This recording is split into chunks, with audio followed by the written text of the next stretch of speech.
Have you ever heard of an old game called The Theater? Yeah, didn't think so. Probably because many say it doesn't even exist. You see, The Theater was an old game released around the same time as Doom. Today, if you ever find it, it's only available on crappy bootleg CD-ROMs, which, more often than not, don't even actually contain the game. The actual legitimate copies that they say were released back in the day feature a blank cover with nothing but the sprite of what has since been named the Ticket Taker. He is simply a poorly drawn, pixelated, bald, Caucasian man with large red lips wearing a red vest over a white shirt and black pants. He is completely expressionless, though some say that if you smash the disc, his face is shown as angry the next time you look at the cover, though this is just dismissed as an urban legend. What is peculiar about The Theater, though, is that there is no developer named on the jewel case, nor a game description on the back. It is simply the Ticket Taker on a white background on both sides. The game was initially known for its inability to install correctly.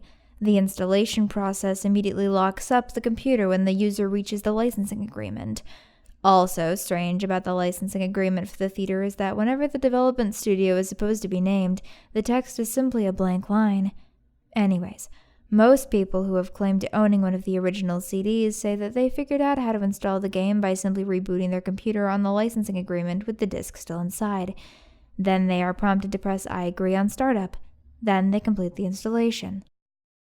If a player supposedly manages to find what they believe to be a working copy, they have said that the installer window will freeze and stop responding before you can click your first next, but they do also say that their PCs do not lock up and it is only the installer that freezes.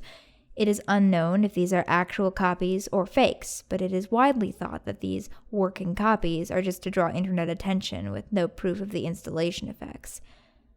Upon proper installation, the game then starts up without any introduction besides a main menu that is simply the sprite of a movie theater's exterior on an empty city street. The title fades in, and then the three menu buttons, New Game, Load, Options. Selecting Options immediately crashes the game to the desktop. Load is said not to function at all. Even if you do have a saved game, nothing happens when you press it. Thus, New Game is the only working menu option.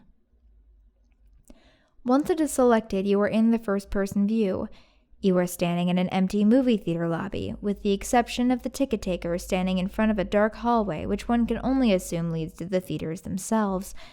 There is nothing to do but look at the poorly drawn, mostly illegible movie posters or approach the ticket taker. Once the player moves towards the ticket taker, a very low-quality sound clip plays saying, "Thank you, please enjoy the movie," along with a speech box saying the same thing. You then walk into the hallway and the screen fades to black, and you're back in the empty lobby, and you do the exact same thing again and again and again. While this may sound like a really horrible game, a number of peculiar things occur as you continue to play it. The number of times that you have to continue into the hall after giving your ticket to the ticket taker before the strange events happen is unknown. Most state that it's completely random and could take anywhere from the first playthrough to the 400th. What happens, though, has deeply disturbed some players. The first occurrence is when the player fades back in after walking into the hallway. This time, they will notice the ticket taker is completely absent.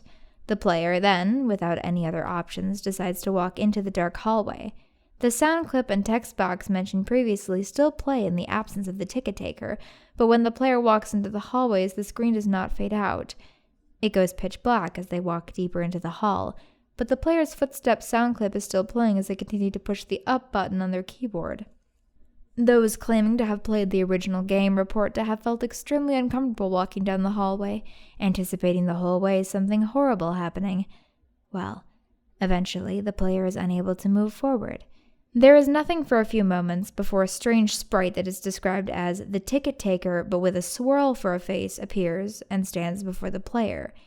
The original players of the game say their bodies immediately froze up and their stomachs churned as they saw this sprite, which has been appropriately named the Swirly Head Man.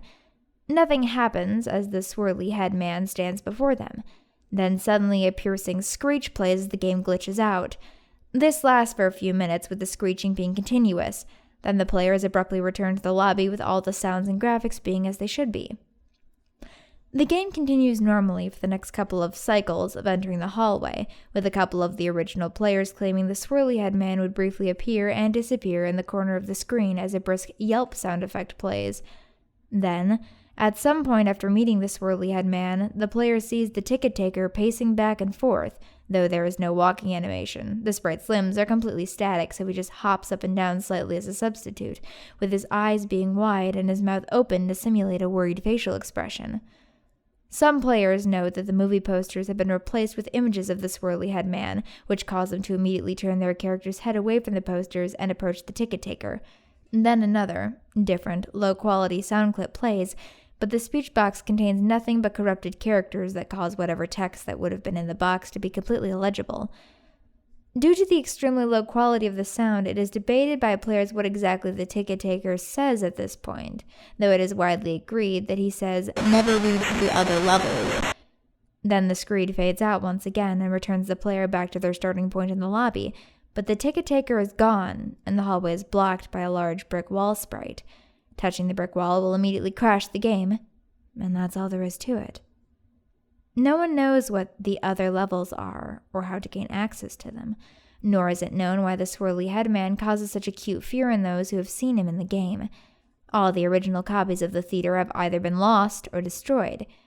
But the creepiest part is the fact that all of the original players of the game claim to occasionally see a brief glimpse of the swirly head man out of the corner of their eyes.